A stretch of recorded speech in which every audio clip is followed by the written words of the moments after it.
Good evening, everyone. Welcome to today's edition of Value Talks. We have with us today Advocate Jitendra Gupta ji. He is an advocate of records with the Honorable Supreme Court of India.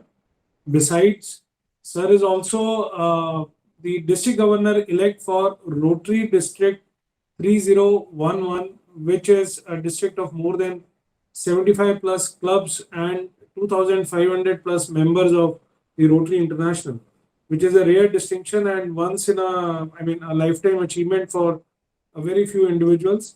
And this is indicative of a strong leadership qualities, a well-known philanthropist, and a person of very high status and social standing.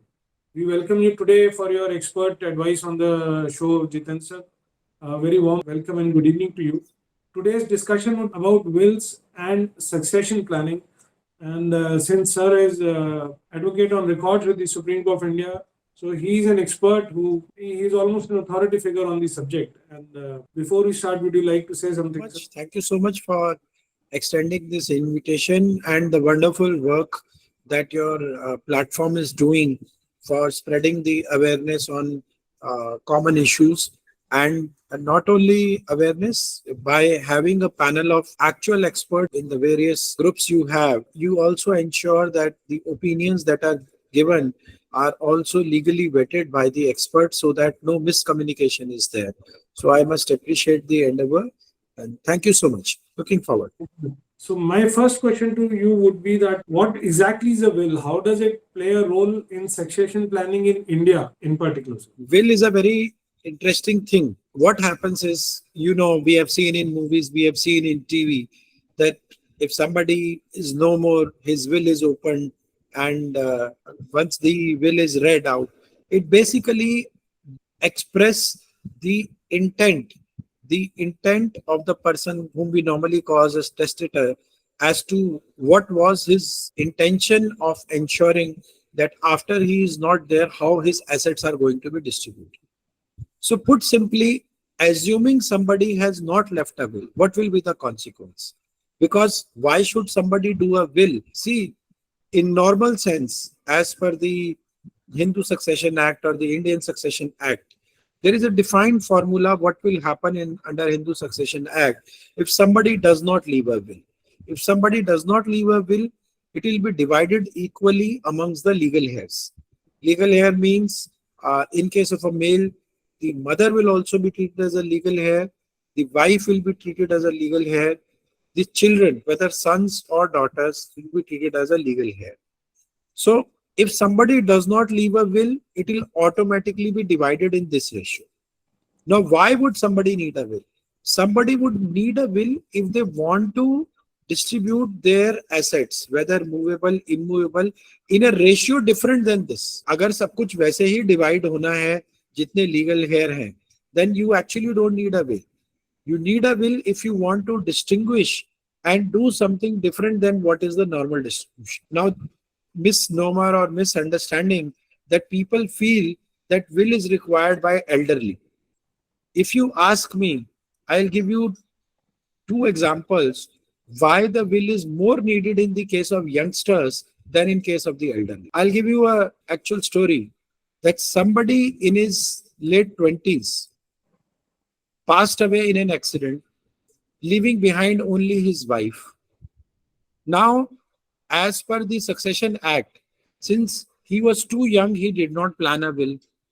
So the property which he had earned from his own money automatically went in favor of his mother and his wife. Now, mother had no interest in having the property, share in the property.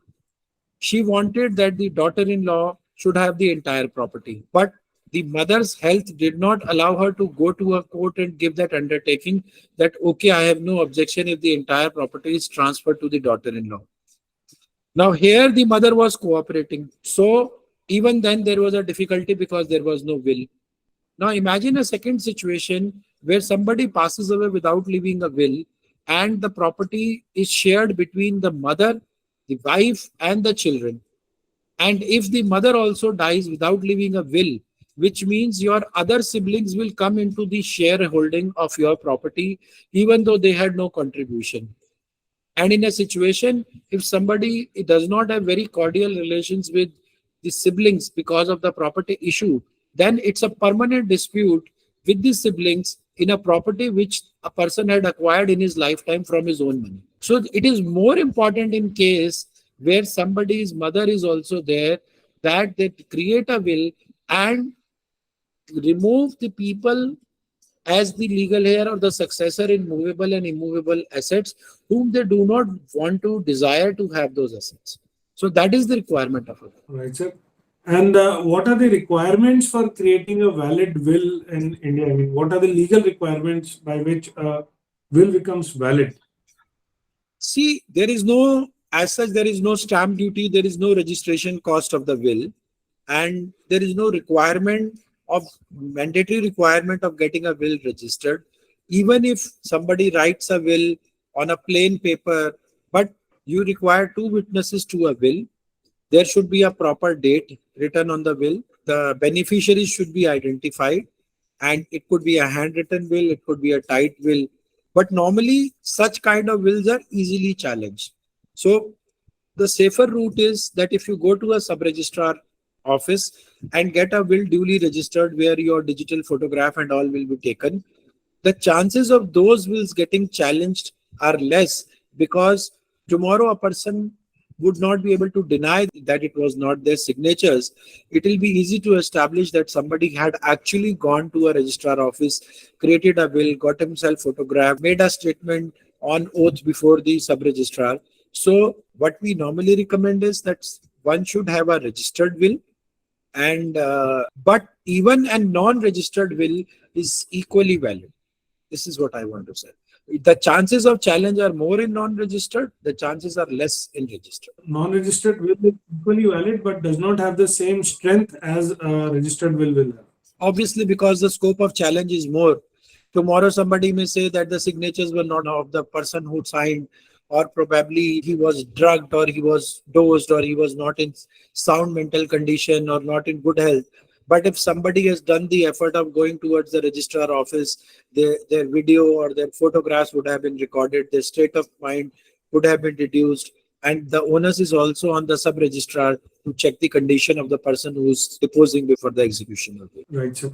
Moving on to a slightly more technical question. Who is an executor, sir, and what are the responsibilities of the executor in executing a will? See, the executor is a kind of a, suppose I want to write a will, and I, in my plain language, have understood what I want to do. Okay, this property should go like this property should go like.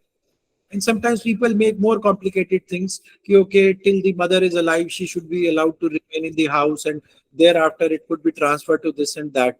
Now, suppose the person is no more, then the job of executor is to kind of execute or implement that will. So normally it could be a family member, it could be a lawyer, it could be somebody who would be able to explain the intent of the testator as to what was his state of mind and what was his intention in creating a will. And the executor could be a beneficiary himself, or it could be a non-beneficiary who otherwise has no interest in the will. And normally, if there are probate is required, which means a stamp of the court to authenticate that will is required, there also the role of executor comes, that normally it is the executor who files the probate petition for probate of the will. Okay, sir. Now, I'll here only clarify one more thing, that as far as the witnesses are concerned, the witnesses should never be the beneficiaries. When somebody is writing a will, so suppose in that will they are giving something to one of the beneficiaries, the witness should be different from beneficiary. A witness could be executor, but normally I suggest that the witness should be different from executor and beneficiary to avoid any conflict of interest. makes a lot of sense, sir. So, have shared another technical term with us, rather two technical terms. So, what is the process of probate, sir, and why is it necessary for a will? I mean, you just said that one needs to go to a court for probate. So, what exactly is the process of probate, and what is the necessity? There are, like the district courts, there you have to file a probate petition, and the executor could file the probate petition. And the purpose of probate petition is that, suppose the will is there, but by getting a probate done, that will becomes like a legal instrument which is binding on all the legal heirs.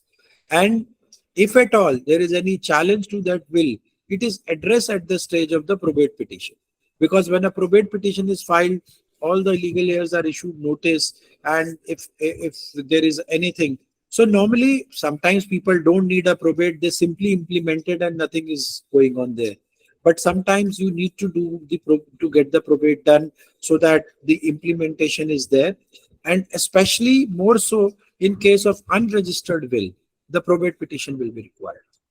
Like in real estate, it again varies from district to district. In some cases, if somebody only wants to transfer a property, then on the strength of a registered will, deed writer or the tehsildar would transfer the property without going for a court decree or a court probate.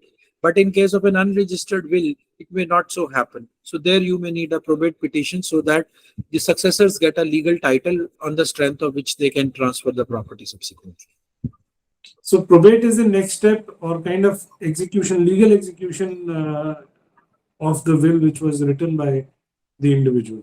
Yes, probate is kind of a certificate given by the court that whatever is in the will is valid and the will is good to be implemented. And once the court stamp is there, then the implementation becomes easy. Sir, expanding the scope of the discussion, you also mentioned another technical word, testator. Testator is the somebody person who authors the will. The person who writes his will is called a testator. So it's like his testimony, that he is giving a kind of a testimony with respect to, it is his testimony with respect to his assets, the movable assets, the immovable assets. So the person who is authoring the will for himself is called a testator. Now there are four terms the audience need to understand. One is a testator. He or she is the individual or the body of individuals who are writing the will. Is that how it would be? Correct. And then is the witnesses, who are independent people who are kind of witnessing the will as a document being written. And then the executioner who will execute the will when the testator is not there. Correct. So the force of the will to be carried out. And in case if the force of the will has to be carried out through court, then it is the probate process which needs to be followed. Am I correct in my understanding? Correct. And it is the executor upon whom the onus of filing the probate petition primarily is. Suppose the executor faces a problem in implementing the will and the legal heirs do not agree, then also the executor goes to the court, files the probate petition, so that the intention of the person who had given the will is done. And sometimes it is also wise thinking that the people who execute the will, they also create a kind of a expense or a corpus to get the will executed. Because suppose there is a third party who's filing the probate petition or who's doing the execution work, then the third party may not like to spend their own personal money. So sometimes people in their will also create a kind of a corpus that this much amount would be spent on actual term basis for the purpose of execution of the will. Understood. So my next question would be, what happens in case an individual demises without a will, sir? I mean, in India. As I told you, we call that died intestate. The term is intestate, which means without leaving a will. And in case if that happens, then the succession law. See, in India, there is no common law. It goes as per your religion. Like if you are a Hindu, then the Hindu Succession Act is followed. In case if it is a Muslim, then the Sharia law is followed. And in other cases, the normal Indian Succession Act. So there are two Succession Act. One is the Indian Succession Act and other is Hindu Succession Act. So Hindu Succession Act will be used for Hindus. Indian Succession Act would be used for all other religions except Hindus and Muslims, and for Muslims it is the Sharia law. So as per the Hindu Succession Act or the Indian Succession Act, if a male dies, then as I told earlier, the property or the estate will be equally divided between the mother, the wife, and the number of children. So hypothetically, somebody has a mother, a wife, and two children, a son and a daughter, then all of them will be entitled to 25% each. But this is, suppose somebody says, like in Indian context, okay, I don't need to give anything to my mother, and I don't need to give maybe to my daughter also, because I have already spent proportionate whatever share was due for her marriage or making sure that she lives a stable life. In that case, during the time of writing the will, a person may choose to exclude the mother and the daughter and may say, "Ki, okay, it will be between my wife and my son." And sometimes people who feel that no, my son may not be able to handle the estate because he's maybe only school going or college going. So sometimes people give the will only to the wife and leave it on the wife's wisdom to decide as to what will she will do after her demise. So, Right. so the will is required to bypass the normal interstate succession. In case of a will, things are quite clear and they have been specified, as you said. Now, assuming that there is no will, then how would the legal heirs obtain the succession certificates in accordance with the personal laws applicable to them? See, let me one thing I clarify that the succession certificate, normally we use the word succession certificate, but the succession certificate is only valid for movable properties and not immovable properties. Succession certificate will be needed for bank accounts, for lockers, for shares, for FDs, for insurance policies, and these things. For immovable properties, if there is no will, then normally a person would have to go to a normal civil court. They will have to file a suit for partition or a suit for declaration. Maybe it could be a consent decree where everybody agrees on a settlement, or a decree for partition on the basis of interstate law. And then once the court gives a decree, only then they become owners of the respective share of the property. So, for a immovable property, there is no succession certificate as such. Yes. You will have to file a civil suit for declaration and a civil suit for partition to declare yourself as owners. Only then you get a legal title to subsequently transfer the property. Sometimes people create kind of relinquishment deed and all. They may think, okay, I will relinquish my right in favor of somebody or the other.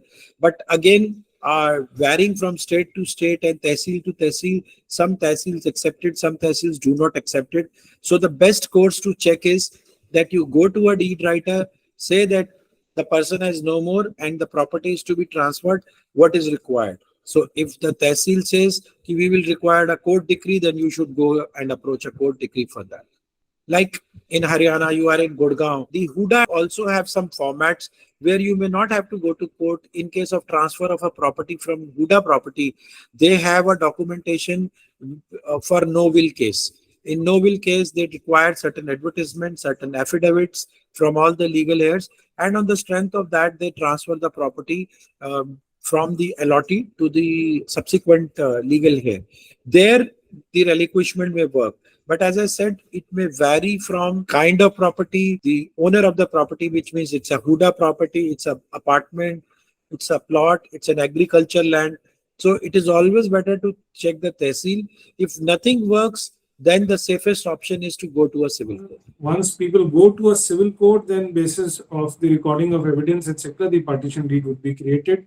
It is faster if agree to a settlement. Like normally, if they understand, sometimes people fight a suit, but they are doing it only to get it a legal stamping done. So maybe they contest against each other as the case is filed. But on first or second hearing, if they agree to a settlement, the settlement decree is faster. It takes only a few weeks or a few months to get the settlement. But suppose if people are not satisfied with the distribution of assets in the normal ratio, and if one party wants to contest, then the matter can be dragged for years. And the disadvantage in such cases is that if somebody who is in the possession of the property and he does not or she does not want to part with the percentages, they like to drag the property if they are solely in the possession of the property. So, from what I have understood, sir, in case of a no contest, then it's a fairly routine matter, gets settled within weeks to months. In case there is a contest, then it is a dispute, and disputes will take their own their own life and their Either the court will decide on merits, or sooner or later they will again have to agree to a settlement, which will be faster. Because what happens is, even a contested matter, if it is decided in one court, normally in Haryana, like Gurgaon, even if a property is like 50 crores, 20 crores, it will go before a civil judge first. And then after civil judge, there is a session judge. After session judge is High Court and Supreme Court. So a contested matter may take a lifetime to get finally adjudicated. Are there any tax implications associated with the distribution of assets, whether it is a will or I mean, whenever there is a succession? See, the court fees in a partition suit is almost negligible because you are in a symbolic position. Likewise, but if there are other assets, movable, immovable assets, then a normal court fee say would be applicable. But otherwise, when you are doing it through the court and the distribution, there are not much of a tax implication in those cases. My last question to you, and then I'll open the house to the audiences. Will has been written, and will I assume that since life is dynamic, will should also be dynamic. That's an assumption. What would be your considered opinion on this as to how frequently, if at all, should there be changes or reviews or updations in the will by the testator, if I've used the term correctly? Sir, I would say as and when, to avoid any ambiguity, all the immovable property, all the bank accounts, all the FDs should be written in the will specifically. Normally, we end up with a line that all other movable, immovable assets, but it is always better to spell out the properties. So, as and when your asset planning has changed, some assets have changed hand and some new assets have been added. There is no harm in reviewing the will at a timely time and again at common intervals, because it will be updated and it will also exhibit your intention at a subsequent time. And second could be like of on the basis of the behavior of some of the legal heirs, you want to make amendments, or you feel that instead of, a common mistake that everybody makes is that they divide the asset in all the legal heirs equally. Like if somebody would have one wife and two sons, they will say divide by three. Now, this will create a legal problem sooner or later between the siblings.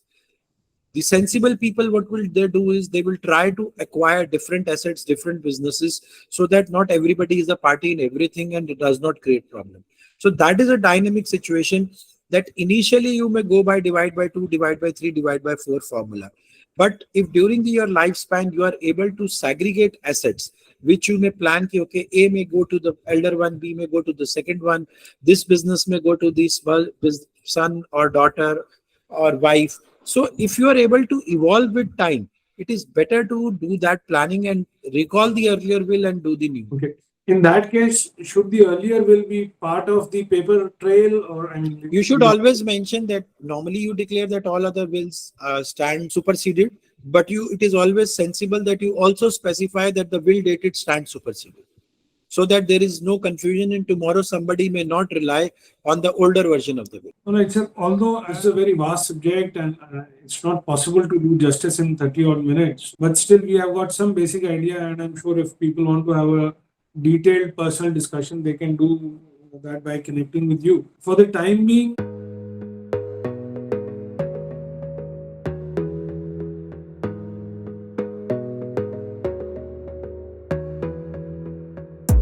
You gotta focus on yourself, on your faith, on your dreams, on your mind, on your health, yeah.